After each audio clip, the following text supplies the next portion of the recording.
सो hi guys. सो आज हम background verification की केस नंबर 12 की बात कर लेते हैं। तो ये केस काफ़ी इंटरेस्टिंग है, तो वीडियो एंड तक ज़रूर देखें। तो आप अगर ये वीडियो एंड तक देखेंगे तो आपको ये काफ़ी हेल्पफुल होगा। नहीं तो आप ये वीडियो अपने फ्रेंड को भी फॉरवर्ड कर सकते हैं, तो जो लोग बैकग्राउंड वेरिफिकेशन की प्रॉब्लम में फंसे हुए हैं तो उनको काफ़ी हेल्प मिलेगी। तो चलिए स्टार्ट करते हैं। तो केस का जो सिनेरियो था, क्लाइंट जो थे इन्होंने अपना करियर 2020 में शुरू किया था। उसके बाद उन्होंने कम से कम 3 कंपनीज़ में काम किया, लेकिन उन्होंने जो फर्स्ट कंपनी थी उसमें आई थिंक 6 मंथ्स ही काम किया। बट उनको लगा कि उनका 6 मंथ्स का गैप है फर्स्ट और सेकंड कंपनी के बीच में, तो उन्होंने वो 6 मंथ्स का गैप फिल करने के लिए फर्स्ट कंपनी का जो एक्सपीरियंस लेटर है वो एडिट करके अभी रीसेंट कंपनी में सबमिट कर दिया।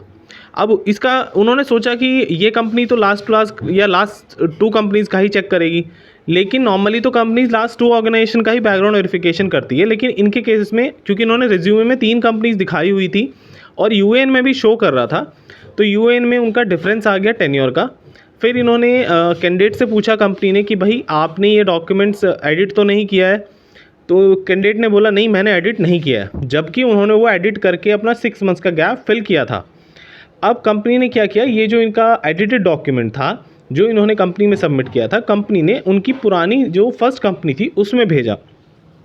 तो उस कंपनी ने क्लेम किया कि ये एक्सपीरियंस लेटर फेक है क्योंकि उन्होंने हमारे यहाँ पे 6 मंथ्स ही काम किया और डॉक्यूमेंट एडिटेड है, तो वो प्रूफ हो गया। तो अब जब एचआर इनको कॉल कर रहा था, पूछ रहा था कि भाई ये एडिटेड है नहीं है, तो सेकंड टाइम में इन्होंने एक्सेप्ट कर लिया। फिर ये मेरे पास आए तो मैंने इनको सजेस्ट किया कि आप एचआर से बात कीजिए, कोशिश कीजिए कि आप एक नॉर्मल रेजिग्नेशन या वॉलंटरी रेजिग्नेशन डाल के कंपनी को एग्जिट कर लें। नहीं तो क्या होता है, इस केस में ज़्यादातर कंपनीज टर्मिनेट करती हैं। अब टर्मिनेट में क्या नुकसान होता है, टर्मिनेट में नुकसान तो देखो ऐसा कुछ नहीं है, कोई वो तो है नहीं कि भाई कोई बहुत बड़ा वो हो जाएगा, बट हाँ एटलीस्ट आपकी एक इक्विटी है, ट्रस्ट है।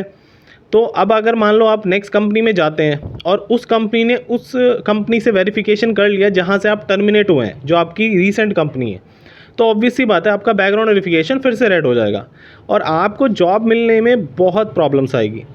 तो आई होप ये वीडियो आपको समझ में आया होगा। तो ये एक एग्जाम्पल है, एक उदाहरण है उन लोगों के लिए जो लोग अपना गैप फिल करने के लिए अपने डॉक्यूमेंट्स, एक्सपीरियंस लेटर या अपना टेन्योर या सैलरी स्लिप एडिट कर लेते हैं, जो एक गलत काम है जो नहीं करना चाहिए। क्योंकि आपके इन डॉक्यूमेंट्स से आपका नेक्स्ट कंपनी का बैकग्राउंड वेरिफिकेशन जुड़ा होता है और आपका पूरा करियर ही इन डॉक्यूमेंट्स के ऊपर डिपेंड करता है। अदरवाइज़ क्या होगा, होना तो कुछ नहीं है, बट ये कि आपको जॉब मिलने में बहुत डिफ़िकल्टी आएगी, बहुत ज़्यादा डिफ़िकल्टी आएगी।